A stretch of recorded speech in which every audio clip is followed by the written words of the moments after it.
Hey, what's up, guys? I scored another GK250ML, like car battery kind of amp, a lunchbox, one of the first of its kind. Um, got a good deal on it on OfferUp, and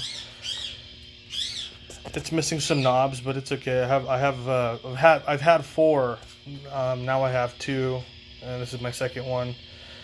I sold them all in the past because I always thought that like you had to get the most brutalest sound only through the speakers. But once you try these through like two 4x12s or a 2x12 with 16 speakers each to make it like, it's 8 ohm minimum, it sounds really good. Today I just opened it up, and these aren't the stock settings. It's kind of like it, but when I started playing around out of the box, when you leave the gain channel open like this, it's very AC/DC and classic gain.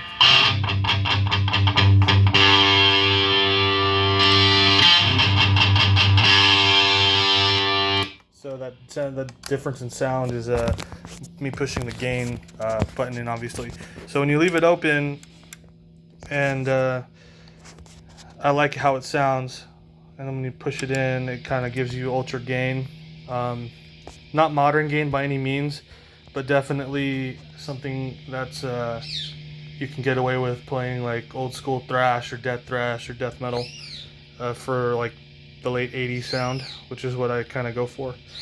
And the story on these trim pots, these ones I don't fuck with because that's for channel A, which is the clean channel.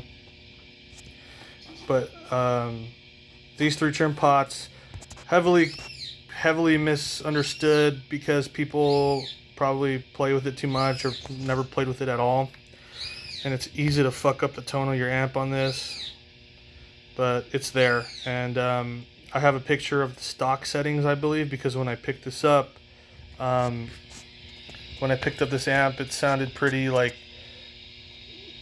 blues breaker sounding. It didn't sound heavy at all, especially when the gain switch was engaged.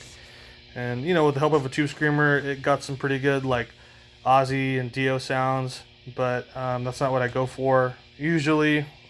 So this is my settings beefed up. So this is for the gain channel that's open, and when you push it in for more gain, these two are the ones you want to mess with, and that's how I have it set right now.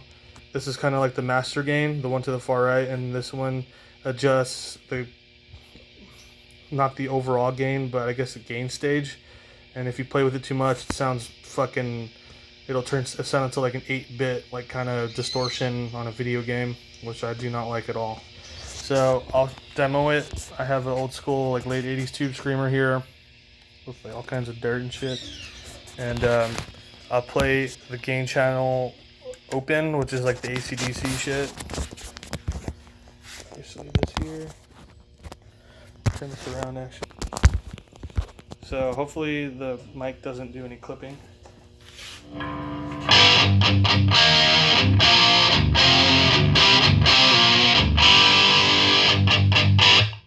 probably a little ear piercing. Let me fix that.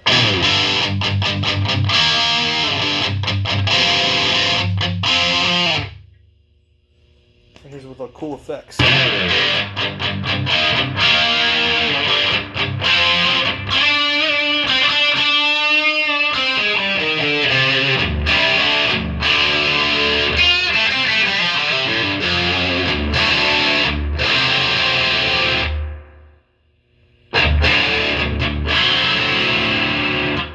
Smoother.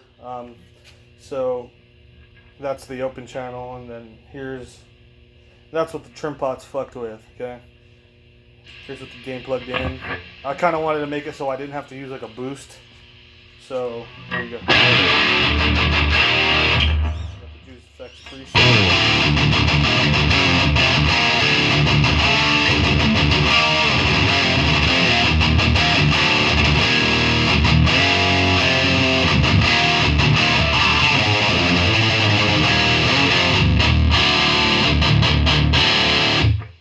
So it's like on the edge almost.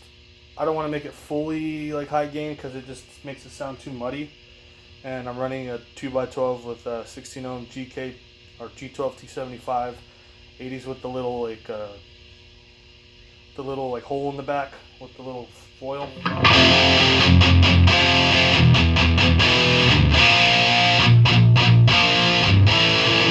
So I can easily fuck with those trim pots for like hours. So let me do my best death metal settings on this.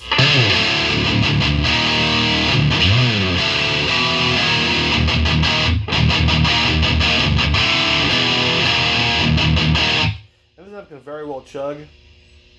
It's just you don't want it to do that, right? When you get a better ear, you want it to kind of be you want to have some articulation when you're playing. So I dialed it how I liked it, and then I dialed it back. So when you apply the tube screamer, it sounds flawless. So here's the tube screamer. Drive is very low, levels all the way up, and let's put the tone at noon.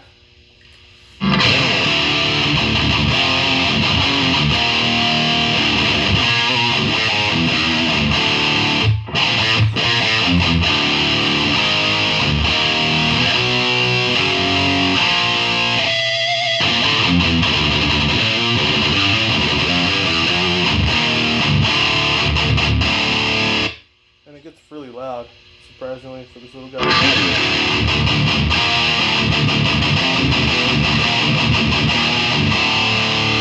And it gets very bassy.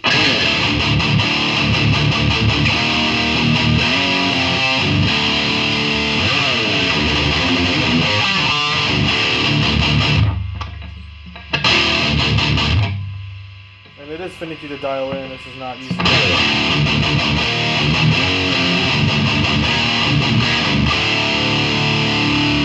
But it has a very unique sound to it, and I love it, and definitely keeping them.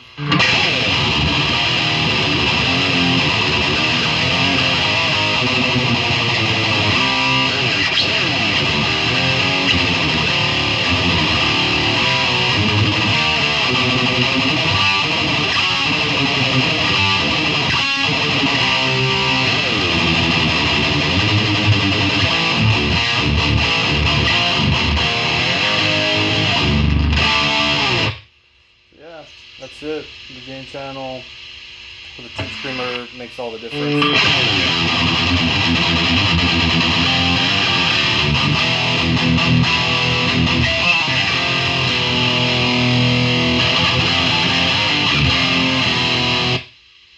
And just thrash. It's very versatile. I like it.